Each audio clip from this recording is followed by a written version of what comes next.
नमस्कार, आप देख रहे हैं इंडिया पब्लिक खबर और मैं हूं आपके साथ आकांक्षा। उत्तर प्रदेश के अयोध्या की मिल्कीपुर विधानसभा सीट पर होने वाला उपचुनाव भाजपा और समाजवादी पार्टी के लिए अहम बना हुआ है। जहां समाजवादी पार्टी के राष्ट्रीय अध्यक्ष अखिलेश यादव की इस गढ़ में भाजपा सेंध लगा पाएगी या समाजवादी पार्टी इस सीट पर जीत दर्ज करेगी, ये तो रिजल्ट के दिन ही तय होगा। लेकिन इससे पहले इस सीट पर होने वाले उपचुनाव में चुनाव प्रचार समाप्त होने के एक दिन पहले उत्तर प्रदेश के मुख्यमंत्री योगी आदित्यनाथ खुद मिल्कीपुर पहुंचे हैं, जहां उन्होंने एक विशाल जनसभा को संबोधित किया और भाजपा प्रत्याशी चंद्रभानु पासवान के पक्ष में लोगों से वोट करने की अपील की है। तो वहीं इसी बीच अयोध्या में संदिग्ध परिस्थितियों में लापता युवती का शव नाले के पास नग्न अवस्था में मिलने के बाद से प्रदेश की सीएम योगी की सरकार एक बार फिर से विपक्ष के सवालों के घेरे में आ गई है। जहां समाजवादी पार्टी की ओर से पूरे मामले को लेकर प्रदेश सरकार पर निशाना साधते हुए न्याय की मांग की गई है, तो वहीं कांग्रेस ने इसे यूपी का जंगल राज करार दिया है, जबकि आजाद समाज पार्टी के मुखिया और नगीना सांसद चंद्रशेखर आजाद ने इसे पूरे सिस्टम की विफलता बताया है। दरअसल मामला अयोध्या के सहनवा गांव का है, जहां 22 साल की एक युवती का शव गांव के बाहर एक नाले के पास मिला। मौके पर खून से लथपथ कपड़े भी बरामद हुए हैं। बताया जा रहा है कि युवती गुरुवार शाम से लापता थी, जिसके बाद परिजन उसे जगह जगह ढूंढ रहे थे, गांव के कोने कोने में तलाश रहे थे, लेकिन मिला तो युवती का शव। पहले उसके कपड़े मिलते हैं और फिर उसका शव मिलता है, जिससे पूरे परिवार सहित हर कोई दहशत में आ गया है। वहीं शव मिलने के बाद दुष्कर्म के बाद हत्या की आशंका जताई जा रही है। अब इस मामले में सियासत भी तेज होती दिखाई दे रही है। पूरा विपक्ष मामले को लेकर प्रदेश की सीएम योगी की सरकार पर हमलावर हो गया है। समाजवादी पार्टी के मुखिया अखिलेश यादव ने सोशल मीडिया प्लेटफॉर्म एक्स पर पोस्ट करते हुए प्रशासन पर कई सवाल खड़े किए हैं, साथ ही दोषियों पर कार्रवाई की मांग की है। समाजवादी पार्टी के राष्ट्रीय अध्यक्ष अखिलेश यादव ने एक्स पर पोस्ट करते हुए लिखा कि ये बेहद दुखद खबर है कि अयोध्या के ग्राम सभा सहनवा सरदार पटेल वार्ड में 3 दिन से गायब दलित परिवार की बेटी का शव निर्वस्त्र अवस्था में मिला है। उसकी दोनों आंखें फोड़ दी गई हैं। उसके साथ अमानवीय व्यवहार हुआ है। प्रशासन ने 3 दिन पहले ही अगर परिवार की सूचना पर ध्यान दिया होता तो बच्ची की जान बचाई जा सकती थी। हम उत्तर प्रदेश सरकार से मांग करते हैं कि जो दोषी हैं और जिन पुलिसकर्मियों ने इस मामले में लापरवाही बरती है, उन सबके खिलाफ कठोरतम कार्रवाई की जाए और पीड़ित परिवार को तत्काल 1 करोड़ का मुआवजा दिया जाए। एक और जहां सपा सुप्रीमो अखिलेश यादव ने प्रदेश सरकार से दोषियों के खिलाफ कठोर कार्रवाई करते हुए पीड़ित परिवार को 1 करोड़ का मुआवजा देने की मांग की है, तो उधर अयोध्या में 3 दिन से लापता युवती का शव खेत में मिलने की घटना पर प्रेस कॉन्फ्रेंस करते हुए सपा सांसद अवधेश प्रसाद भावुक हो गए और बीच प्रेस कॉन्फ्रेंस में फूट फूट कर रोते हुए सपा सांसद ने कहा कि मुझे लोकसभा जाने दीजिए, मैं प्रधानमंत्री नरेंद्र मोदी से बात करूंगा। अगर न्याय नहीं मिला तो मैं सदन से इस्तीफा दे दूंगा। हम बेटियों की सुरक्षा करने में विफल हो रहे हैं। साथ ही सपा सांसद अवधेश प्रसाद ने एक्स पर लिखा कि ये जघन्य अपराध बेहद दुखद है। अयोध्या के ग्राम सभा सहनवा सरदार पटेल वार्ड में 3 दिन से गायब दलित परिवार की बेटी का शव निर्वस्त्र अवस्था में मिला है। उसकी दोनों आंखें फोड़ दी गई हैं। उसके साथ अमानवीय व्यवहार हुआ है। ये सरकार इंसाफ नहीं कर सकती। जबकि बसपा सुप्रीमो मायावती ने भी पूरे मामले को लेकर एक्स पर पोस्ट करते हुए प्रतिक्रिया दी है। बसपा सुप्रीमो ने लिखा कि उत्तर प्रदेश के जिला अयोध्या के सहनवा में दलित परिवार की बेटी का शव निर्वस्त्र अवस्था में मिला है। उसकी दोनों आंखें फोड़ दी गई हैं तथा अमानवीय व्यवहार भी हुआ है। ये बेहद दुखद व अति गंभीर मामला है। सरकार सख्त कदम उठाए ताकि ऐसी घटना की पुनरावृत्ति न हो। तो वहीं आजाद समाज पार्टी के मुखिया और नगीना सांसद चंद्रशेखर आजाद ने पूरे मामले को लेकर प्रदेश सरकार पर हमला बोलते हुए लिखा कि उत्तर प्रदेश के जिला अयोध्या के कोतवाली क्षेत्र में 22 वर्षीय दलित युवती के साथ हुई निर्मम हत्या ने न केवल कानूनी व्यवस्था की विफलता को उजागर किया है, बल्कि ये समाज में व्याप्त असुरक्षा और अमानवीयता को भी खौफनाक तरीके से सामने लाया है। परिजनों के अनुसार युवती के साथ गैंगरेप हुआ। उसके शरीर पर कपड़े नहीं थे, दोनों आंखें फूटी हुई थी और पैर भी टूटे हुए थे।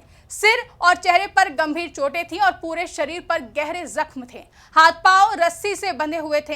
ये घटना किसी भी सभ्य समाज के लिए घोर शर्मनाक और अविश्वसनीय है। आगे नगीना सांसद ने कहा कि परिजनों ने आरोप लगाया है कि 30 तारीख की रात से युवती के लापता होने के बावजूद पुलिस ने मामले की गंभीरता को नजरअंदाज किया और केवल खानापूर्ति करती रही। ये न सिर्फ पुलिस प्रशासन की लापरवाही है, बल्कि पूरे सिस्टम की विफलता को भी दिखाता है।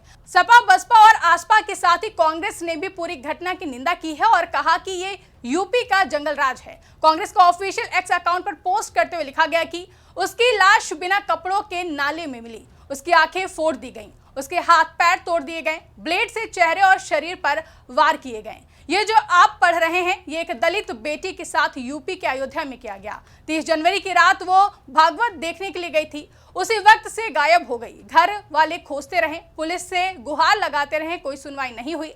आखिर में उसकी लाश मिली खून से लथपथ।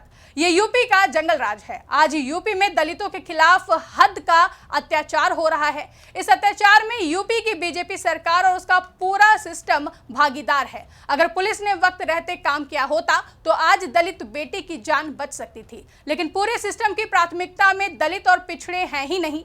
हमारी मांग है कि इस घटना के दोषियों पर सख्त कार्रवाई हो और जिन पुलिस वालों ने पीड़ित परिवार की सुनवाई नहीं की, उन्हें बर्खास्त किया जाए। वहीं लोकसभा में नेता प्रतिपक्ष और कांग्रेस सांसद राहुल गांधी ने भी एक्स पर लिखा कि अयोध्या में दलित बेटी के साथ हुई अमानवता और उसकी नृशंस हत्या हृदय विदारक और बहुत शर्मनाक है। 3 दिनों से गूंजती बच्ची के परिवार के मदद की पुकार पर अगर प्रशासन ने ध्यान दिया होता तो शायद उसके जीवन की रक्षा हो सकती थी। एक और बेटी के जीवन का इस घिनौने अपराध से अंत हो गया। आखिर कब तक और कितने परिवारों को इस तरह रोना तड़पना पड़ेगा? बहुजन विरोधी भाजपा राज खासकर उत्तर प्रदेश में दलितों पर घृणित अत्याचार, अन्याय और हत्या बेलगाम बढ़ता जा रहा है। उत्तर प्रदेश सरकार इस अपराध की तुरंत जांच कर दोषियों को कड़ी से कड़ी सजा दिलवाने के साथ जिम्मेदार पुलिसकर्मियों पर सख्त कार्रवाई करे और कृपया कर पीड़ित परिवार को हमेशा की तरह प्रताड़ित ना करें। देश की बेटियां और पूरा दलित समाज न्याय के लिए आपकी ओर देख रहा है। जबकि कांग्रेस सांसद प्रियंका गांधी ने सीएम योगी की सरकार पर निशाना साधते हुए कहा कि यूपी सरकार दलितों पर अत्याचार का पर्याय बन गई है। प्रियंका गांधी ने एक्स पर लिखा कि अयोध्या में भागवत कथा सुनने गई एक दलित बच्ची के साथ जिस तरह की बर्बरता हुई, उसे सुनकर किसी भी इंसान की रूह कांप जाए। ऐसी क्रूर घटनाएं समूची मानवता को शर्मसार करती हैं। बच्ची 3 दिन से गायब थी, लेकिन पुलिस ने कुछ नहीं किया। भाजपा के जंगल राज में दलितों, आदिवासियों, पिछड़ों और गरीबों की चीख कोई सुनने वाला नहीं है। यूपी सरकार दलितों पर अत्याचार का पर्याय बन गई है। आगे प्रियंका गांधी ने मांग करते हुए लिखा कि मेरी मांग है कि अत्याचार करने वाले दोषियों के साथ साथ जिम्मेदार पुलिसकर्मियों और अधिकारियों के खिलाफ सख्त कार्रवाई हो। एक और जहां पूरा विपक्ष पूरी घटना को लेकर प्रदेश की सीएम योगी की सरकार पर हमलावर हो गया है, तो वहीं मिल्कीपुर विधानसभा सीट पर होने वाले उपचुनाव को लेकर अयोध्या पहुंचे सीएम योगी ने एक चुनावी जनसभा को संबोधित किया। इस दौरान सीएम योगी ने पूरी घटना पर विपक्ष के आरोपों पर पलटवार किया है। सीएम योगी ने कहा कि समाजवादी पार्टी को गुंडा माफिया प्यारे हैं। साथ ही अयोध्या में दलित युवती के साथ दरिंदगी के मामले पर उन्होंने अंदेशा जताते हुए कहा कि कल की घटना में कोई इनका यानी कि समाजवादी पार्टी का आदमी होगा। सीएम योगी ने कहा कि बेटी की घटना पर सपा के सांसद नौटंकी कर रहे हैं। इस घटना में कोई ना कोई इनका आदमी जरूर होगा। सीएम योगी ने साफ कहा कि बहन बेटियों के साथ दरिंदगी करने वालों को किसी भी स्थिति में बख्शा नहीं जाएगा। अयोध्या में हमारी दलित बेटी के साथ घटना घटित हुई है। हमारी सरकार जांच करा रही है। निचले स्तर तक जांच होने दीजिए, असलियत सामने आ जाएगी। साथ ही इस दौरान सीएम योगी ने सपा सांसद अवधेश प्रसाद के फूट फूट कर रोने की घटना पर हमला करते हुए कहा कि जो नौटंकी आज कर रहे हैं, देखिएगा उसमें भी कोई ना कोई समाजवादी पार्टी का दरिंदा निकल आएगा। साथ ही समाजवादी पार्टी पर जोरदार हमला करते हुए सीएम योगी ने कहा कि समाजवादी पार्टी भारत विरोधी तत्वों और माफियाओं का समर्थन करती है। इन्हें गाजी और पाजी प्यारे हैं। इनको मिल्कीपुर का मोहित खान और कन्नौज का नवाब यादव प्यारा है। ये दोनों बेटी पर सीधे सीधे हाथ डालते हैं। समाजवादी पार्टी माफिया और हर दुष्चरित्र व्यक्ति के साथ खड़ी रहती है। आपको बता दें कि मिल्कीपुर विधानसभा चुनाव के लिए 5 फरवरी को मतदान होने हैं, जिसके बाद 8 फरवरी को चुनावी नतीजे सामने आएंगे, जिसके लिए बीजेपी और सपा के बीच में सीधी टक्कर देखने को मिल रही है। साथ ही एक दूसरे पर जमकर बयानबाजी भी देखने को मिल रही है। लेकिन इसी बीच अयोध्या में दलित युवती की हत्या के मामले ने प्रदेश के राजनीतिक गलियारों में हलचल तेज कर दी है। हालांकि अभी पुलिस पूरे मामले में जांच कर रही है और जांच के बाद ही युवती की मौत के पीछे के असल कारणों का पता चलेगा। लेकिन उससे पहले बलात्कार कर हत्या करने की आशंका जताई जा रही है, जिसे लेकर पूरा विपक्ष एक साथ प्रदेश की सीएम योगी की सरकार पर निशाना साधने का काम कर रहा है। ऐसे में देखना अहम होगा कि पुलिस जांच के बाद क्या खुलासा सामने आता है। फिलहाल के लिए इस रिपोर्ट में बस इतना ही। इस रिपोर्ट को लेकर आपकी क्या राय है, कमेंट करके हमें जरूर बताएं। साथ ही ऐसी ही तमाम बड़ी खबरों के लिए हमारे YouTube चैनल को सब्सक्राइब करना ना भूलें।